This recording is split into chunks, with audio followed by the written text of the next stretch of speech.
بسم اللہ الرحمن الرحیم الحمد للہ رب العالمین والصلاة والسلام علی سید الانبیاء والمرسلین وعلی آلہ واصحابہ اجمعین اما بعد فاعوذ باللہ من الشیطان الرجیم بسم اللہ الرحمن الرحیم الم تر ان اللہ یعلم ما فی السماوات وما فی الارض ما یکون من نجوى ثلاثة الا هو رابعهم آمنت باللہ صدق اللہ العظیم۔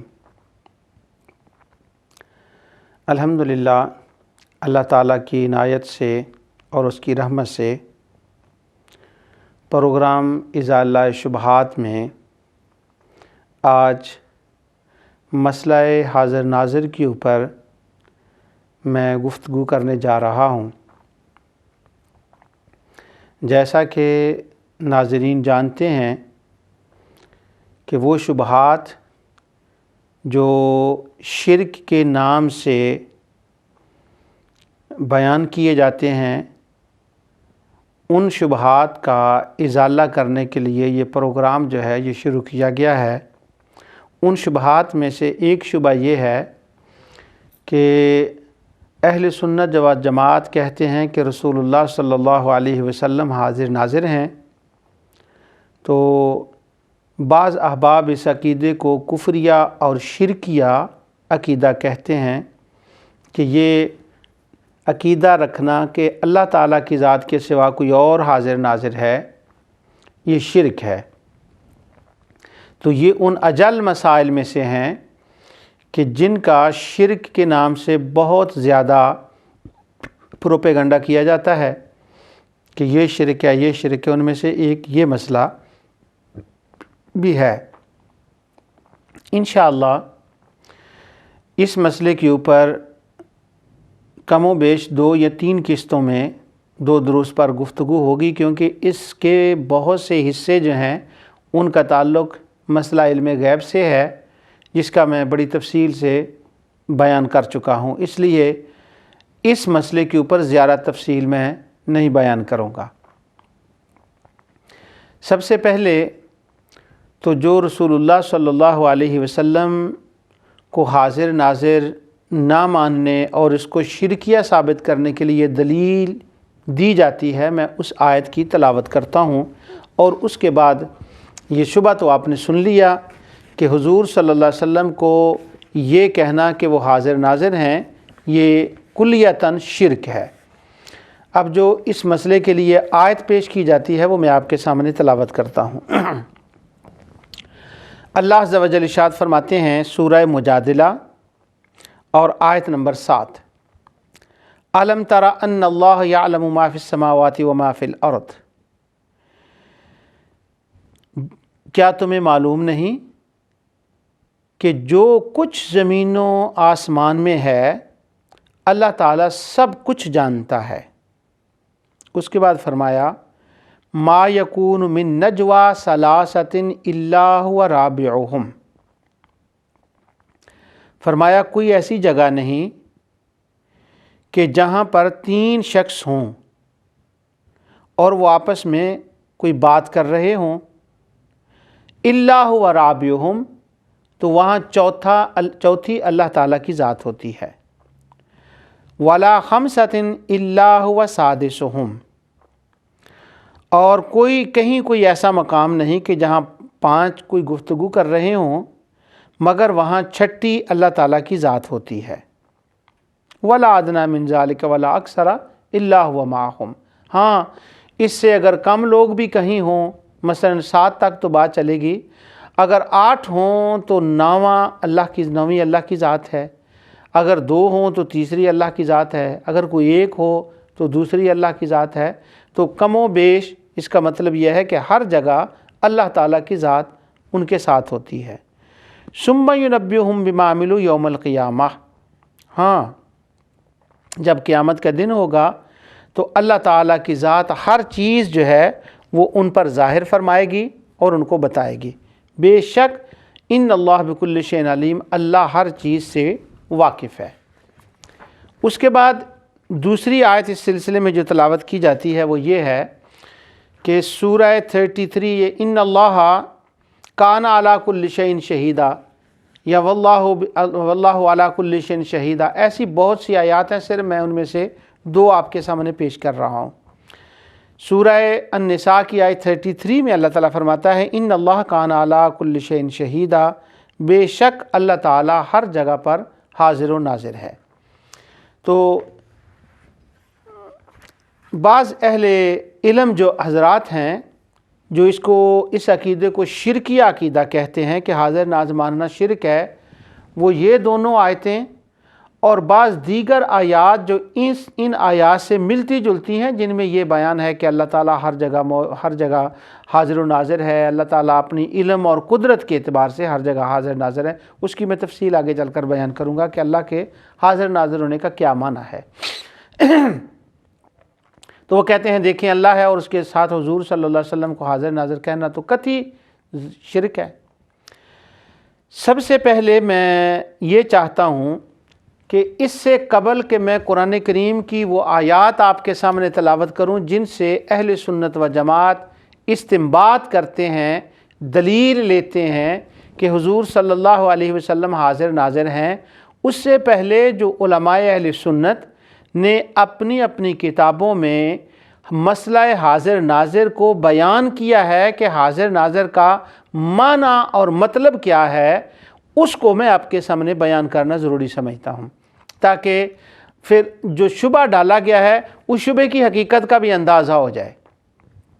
سب سے پہلے میں ہمارے اکابر علماء میں سے حضرت علامہ قبلہ مفتی احمد یار خان نعیمی رحمۃ اللہ تعالی علیہ اپنی کتاب جاء الحق میں اس مسئلہ حاضر ناظر کے اوپر گفتگو اور اس کی جو تعریف ہے کہ کیا معنی ہے حاضر ناظر کا، اس کو بیان کرتے ہوئے فرماتے ہیں کہ اللہ تعالیٰ کی ذات اپنی علم اور قدرت کے ساتھ ساری کائنات میں موجود ہے، علم و قدرت کے ساتھ، اور جو حضور صلی اللہ علیہ وسلم کو حاضر ناظر کہتے ہیں اس کا معنی یہ ہے کہ رسول اللہ صلی اللہ علیہ وسلم اپنی قبر انور میں تشریف فرما ہیں اور حضور صلی اللہ علیہ وسلم اپنی امت اور پورا عالم سارے جہان جو ہے وہ آپ کے سامنے پیش کیا جاتا ہے اور حضور صلی اللہ علیہ وسلم اس کو ملاحظہ فرماتے ہیں، یہ معنی ہے حاضر ناظر کا۔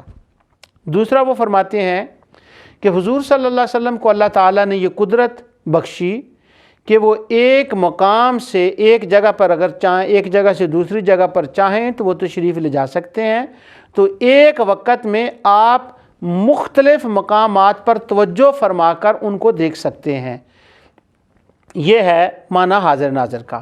اس پر قبلہ مفتی احمد یار خان نعیمی علیہ الرحمہ نے مثال بیان فرمائی، وہ کہتے ہیں کہ آصف بن برقیہ جو حضرت سلیمان علیہ السلام کا امتی تھا، جب اس نے کہا کہ میں تخت لے آؤں گا تو وہ حضرت سلیمان علیہ السلام کی محفل میں موجود رہا اور اس نے کہا تھا انا آتی کا، کہ میں لے آؤں گا، تو وہ وہاں سے غائب نہیں ہوا، لیکن تخت یمن میں تھا، اس کی نگاہ وہاں بھی تھی، وہ گیا بھی آیا بھی، ادھر بھی رہا ادھر بھی گیا۔ تو جیسے آصف بن برقیہ کو یہ طاقت حاصل تھی کہ وہ ایک مجلس میں آنکھ جھپکنے سے قبل وہاں جا کر آ گیا، اس کے مشاہدے میں وہ چیز تھی، یہاں سے بیٹھا وہ دیکھ رہا تھا، یمن اس کے سامنے تھا، ملکہ بلقیس کا تخت اس کے سامنے تھا، جیسے آصف کے سامنے ملکہ بلقیس کا تخت تھا، ملک یمن تھا، اسی معنی میں ساری کائنات رسول اللہ صلی اللہ علیہ وسلم کے سامنے ہے اور حضور اس کا مشاہدہ فرما رہے ہیں، یہ معنی ہے حاضر و ناظر کا۔ یہ معنی نہیں ہے کہ جہاں کوئی آدمی بیٹھا ہے حضور صلی اللہ علیہ وسلم جسمانی طور پر ہر جگہ میں ہر بندے کے ساتھ موجود ہے۔ یہ تھا قبلہ مفتی احمد یار خان نعیمی رحمۃ اللہ تعالی علیہ نے جو کچھ لکھا۔ اس کے بعد ہمارے پاکستان کے بہت بڑے محقق عالم حضرت علامہ مولانا مفتی محمد خان قادری دامت برکاتہم العالیہ، آپ کی بہت علمی خدمات ہیں، بہت کتب آپ نے لکھی جو کام کر رہے ہیں، اللہ تعالیٰ اس کام کو شرف قبولیت عطا فرمائے اور ان کے تمام کاموں کو پایہ تکمیل تک پہنچائے۔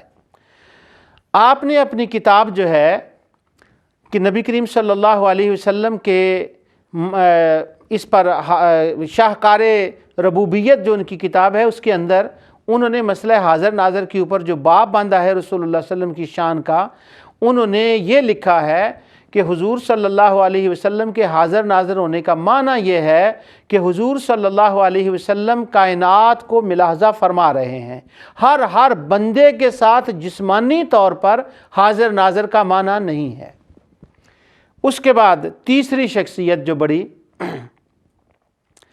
دور حاضر کے عظیم مفکر، ان کے اکثر میں حوالے دیتا ہوں، ان کا بہت بڑا فیض ہے، جس فیض سے مجھے بھی حصہ ملا ان کی کتب پڑھنے سے، اور دنیا ان سے سیراب ہو رہی ہے، حضرت علامہ غلام رسول سعیدی دامت برکاتہم العالیہ۔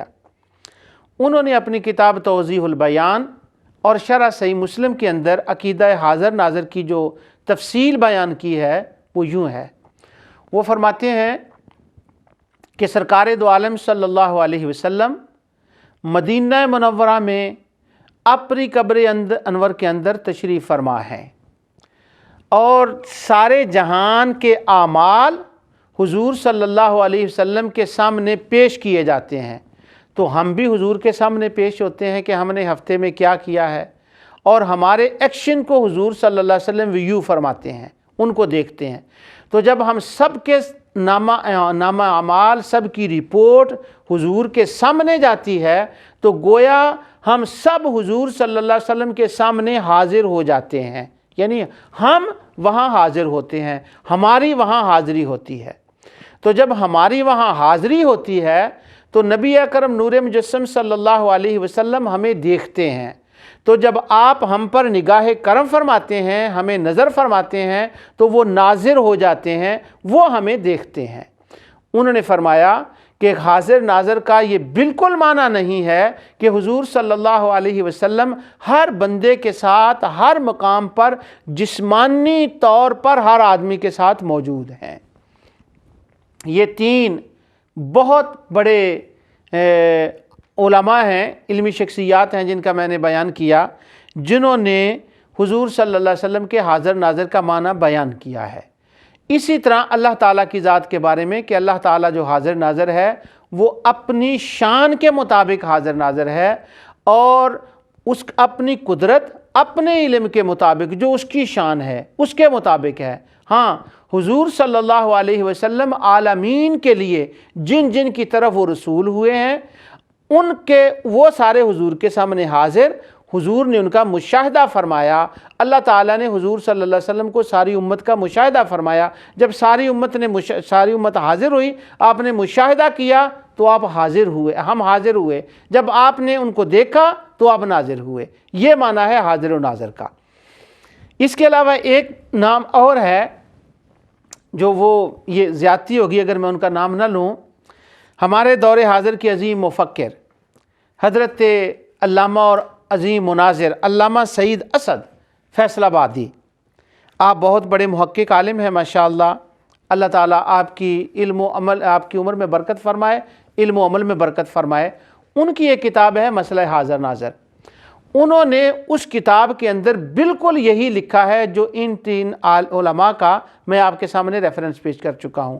وہ بھی فرماتے ہیں کہ رسول اللہ صلی اللہ علیہ وسلم کے حاضر ناظر ہونے کا یہی معنی ہے۔ بلکہ ایک مجلس میں سوال جواب کرتے ہوئے کسی نے یہ ان سے سوال کیا، علامہ سعید اسد صاحب سے، کہ جب ہم سلام پڑھیں یا کوئی تسبیح پڑھیں یا رسول اللہ صلی اللہ علیہ وسلم کی نعت پڑھیں تو کیا حضور صلی اللہ علیہ وسلم اسی وقت وہاں تشریف لے نہیں آتے؟ تو انہوں نے فرمایا ہماری نعت کے اندر یہ طاقت، یہ درود، یہ تسبیح کے اندر کہاں ہے؟ وہ کون سا وظیفہ ہے کہ جو ایسے کہیں اور مدینہ منورہ سے وہ حضور صلی اللہ علیہ وسلم کو وظیفہ کھینچ کر لے آئے؟ یہ بات نہیں ہے۔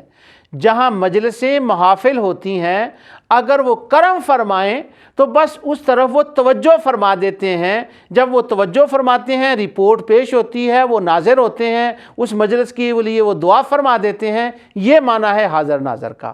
ہر جگہ آپ کی جسمانی طور پر موجودگی، یہ بات نہ کوئی مانتا ہے اور نہ شرک کہنے والوں کو اس کا علم ہے۔ ایک میرے فاضل دوست نے یہ کہا، وہ کہنے لگے کہ جب ہم یہ کہتے ہیں کہ حضور صلی اللہ علیہ وسلم اپنی شان کے مطابق امت کا مشاہدہ آپ نے فرمایا اور فرماتے ہیں، تو اس کے بعد ہمیں یہ زور کیوں دیا جاتا ہے کہ ہماری زبان سے کوئی یہ نکلوائے، خوارج علماء نکلوائیں کہ ہم کہیں کہ جس طرح سے اللہ اپنی شان کے مطابق حاضر ناظر ہے، بس اللہ کی طرح حضور بھی ساری کائنات میں حاضر ناظر ہیں۔ تو یہ ہم سے کیوں کہلوایا جاتا ہے، ہمیں کیوں منوایا جاتا ہے کہ ہم کہیں کہ ہم حضور علیہ السلام کو مصطفیٰ نہیں بلکہ خدا مانتے ہیں، نعوذ باللہ۔ یہ کیوں زور ہم پر دیا جاتا ہے؟ ہم حضور کو مصطفیٰ مانتے ہیں، خدا نہیں مانتے۔ اللہ اپنی شان کے مطابق کائنات کو ملاحظہ فرماتا ہے، اللہ کی کبھی عدم توجہ نہیں ہوتی، اور حضور علیہ السلام کی کبھی عدم توجہ ہو جاتی ہے۔ کیوں؟ خالق اور مخلوق میں یہ فرق ہے۔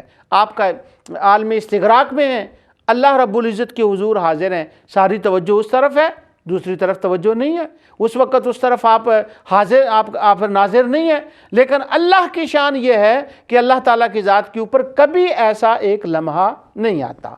اب حضور صلی اللہ علیہ وسلم کو جو حاضر ناظر کہا جاتا ہے کہ آپ سے کہ حاضر ناظر ہونے پر جن آیات سے استدلال کیا جاتا ہے، وہ میں آپ کے سامنے ان آیات کی تلاوت کرتا ہوں۔ سب سے پہلے سورۃ احزاب کی آیت 46، اللہ تعالیٰ فرماتا ہے، یا ایھا النبی انا ارسلناک شاہدا ومبشرا ونذیرا، اے نبی صلی اللہ علیہ وسلم، بے شک ہم نے تم کو بھیجا شاہد اور مبشر بنا کر۔ شاہد کا کیا معنی ہے کہ ہم نے تمہیں شاہد بنا کر بھیجا؟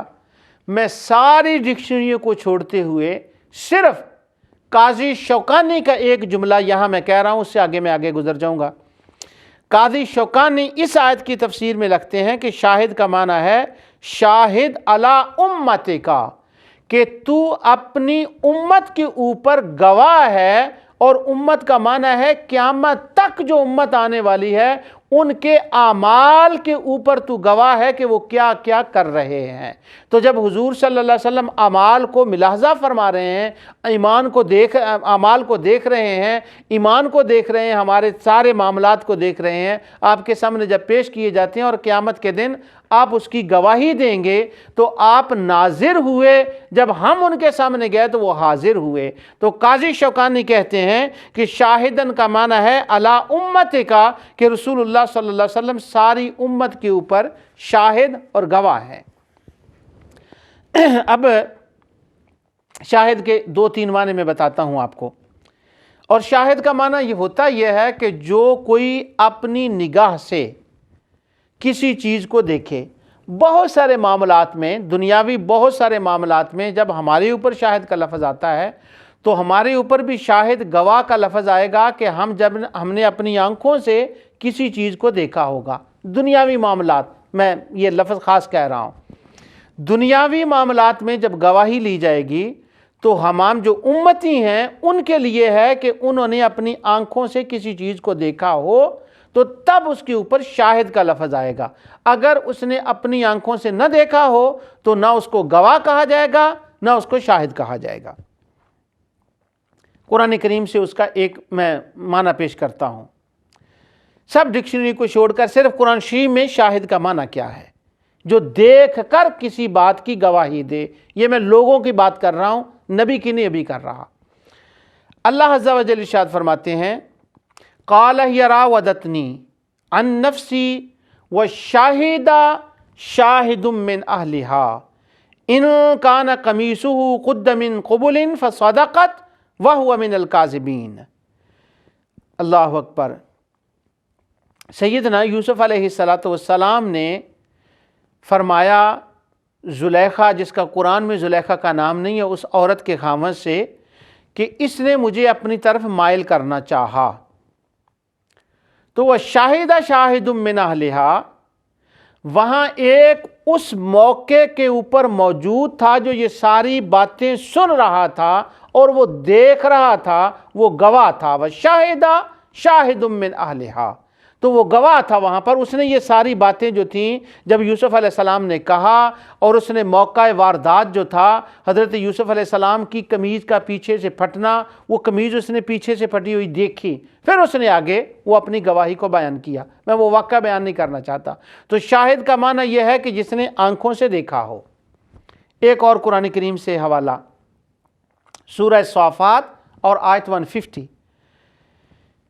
جو مشرک تھے وہ جنات کو نعوذ باللہ جنات کو خدا کے بیٹے اور جنیوں کو خدا کی بیٹیاں کہتے، اور ملائکہ کو بھی وہ عورتیں اور خدا کی بیٹیاں کہتے، عورتیں کہتے، نعوذ باللہ من ذالک۔ اللہ تعالیٰ نے سورہ صافات میں پورے ایک رکوع میں ان کا رد فرمایا، آخری رکوع میں سورہ صافات میں۔ وہ ساری آیات میں تلاوت نہیں کر رہا، ان سے میرا مطلب نہیں، میں صرف شاہد کا معنی بتانا چاہتا ہوں۔ اللہ تعالیٰ فرماتا ہے ام خلقنا الملائکۃ اناسا وہم شاہدون۔ یہ مشرکوں سے کہا جا رہا ہے کہ تم کہتے ہو کہ ملائکہ عورتیں ہیں، جب ہم نے ان کو پیدا کیا تھا تو کیا تم اس وقت دیکھ رہے تھے؟ اس وقت وہاں موجود تھے؟ تو موجود اور دیکھنے کا معنی شاہد ہے کہ تم دیکھ رہے تھے کہ ہم نے ان کو عورتیں بنایا ہے۔ ملائکہ کو تم نے کبھی دیکھا نہیں، جنات کو کبھی تم نے دیکھا نہیں، وہ تو انویزیبل غیب چیزیں ہیں، ادھر بھی تم نے کبھی نہیں دیکھا۔ جب ہم نے ان کو پیدا کیا اس وقت بھی تم نے کبھی نہیں دیکھا، تو تم نے کیسے کہہ دیا کہ وہ خدا کے بیٹے بیٹیاں ہیں؟ نعوذ باللہ من ذالک۔ کیا تم اس وقت شاہد تھے؟ تو شاہد کا معنی ہوتا ہے آنکھوں سے دیکھنا، موجود ہونا، یعنی کیا تم اس وقت موجود تھے؟ مشرکین نے بہت سی چیزیں سورہ انعام کے اندر ہے خود حرام کر لی کہ یہ چیز حرام ہے، عمر بن لوہی کے کہنے پر۔ تو اللہ تعالیٰ نے فرمایا قُلْ هَلُمَّ شُهَدَاءَكُمُ الَّذِينَ، اللہ اکبر، کہ کیا تم اس وقت موجود تھے؟ یشہدون ان اللہ حرم ھذا، کیا تم اس وقت گواہ تھے، دیکھ رہے تھے جب ہم نے ان چیزوں کو حرام کیا؟ تو شاہد کا گواہ کا مطلب ہے کوئی چیز دیکھنا اور دیکھ کر اس کی گواہی دینا۔ یہ عام لوگوں کے لیے یہ قاعدہ بیان ہوا ہے۔ نبی اکرم نور مجسم صلی اللہ علیہ وسلم کے لیے جب یہ لفظ قرآن میں آیا ہے، اب گواہ کا شاہد کا معنی آپ کو سمجھ میں آ گیا کہ وہ موقع پر موجود ہو اور وہ دیکھے، اس کو شاہد کہا جاتا ہے۔ لوگوں کے لیے دنیاوی معاملات میں، دینی معاملات میں نہیں، دینی معاملات سے میری مراد ایمان ہے۔ اب ہم کہتے ہیں، ہم گواہی دیتے ہیں اللہ ایک ہے، ہم نے اللہ کو نہ دیکھا نہ اس کے ہاں موجود ہوئے۔ اللہ تو ہر جگہ موجود ہے اپنی شان کے مطابق، علم و قدرت سے، تو ہم نے اللہ کو دیکھا نہیں، بغیر دیکھے ہم گواہی دے رہے ہیں۔ ہم نے کہا ہم گواہی دیتے ہیں فرشتے ہیں، ہم شاہد ہیں فرشتے ہیں، لیکن کیا ہم نے دیکھا؟ نہیں۔ ہم گواہی دیتے ہیں کہ رسول اللہ صلی اللہ علیہ وسلم اللہ کے رسول، ہم نے دیکھا؟ نہیں۔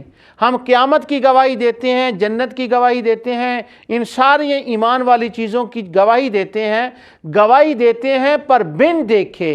جب ایمان کی گواہی کی بات آئے تو نبی کی اور امتی کی گواہی میں یہ فرق ہوتا ہے، امتی دنیاوی معاملات میں دیکھ کر گواہی دیتا ہے، مگر ایمان کی باتوں میں وہ بن دیکھے گواہی دیتا ہے، اور نبی وہ ہوتا ہے جو ایمان اور دین کے معاملے میں بن دیکھے گواہی نہیں دیتا، وہ دیکھ کر گواہی دیتا ہے۔ اس لیے اللہ تعالیٰ نے فرمایا اِنَّا أَرْسَلْنَاكَ شَاهِدًا، ہم نے گواہ بنا کر اور شاہد بنا کر بھیجا۔ کس چیز کے گواہ ہیں؟ یہ مطلق چھوڑ دیا گیا ہے، وہ اللہ کے بھی گواہ ہیں، وہ ملائکہ کے بھی گواہ ہیں، وہ قیامت کے دن کے بھی گواہ ہیں، وہ عذاب قبر کے بھی گواہ ہیں۔ یعنی حضور نے جو گواہی دی ہے ان چیزوں کی، وہ ہماری طرح سن کر نہیں گواہی دی، بلکہ مصطفیٰ نے دیکھ کر گواہی دی ہے۔ اب قیامت کے دن جب حضور علیہ السلام ہمارے ایمان کی گواہی دیں گے، پہلی امتوں کی گواہی دیں گے، تو حضور علیہ السلام بھی دیکھ کر جان کر گواہی دیں گے، جیسے آپ نے ملائکہ کی گواہی دی ہے۔ آپ نے ملائکہ کا مشاہدہ کیا، ان کو دیکھا، آپ ان کے گواہ ہو گئے، ان کے لیے شاہد ہو گئے۔ جیسے ان کے لیے شاہد ہیں، اسی طرح مصطفیٰ امت کے لیے شاہد ہیں۔ اب اگلی آیت اس کے بعد میں تلاوت کر رہا ہوں۔ اللہ تعالیٰ ارشاد فرماتا ہے وَكَذَلِكَ جَعَلْنَاكُمْ،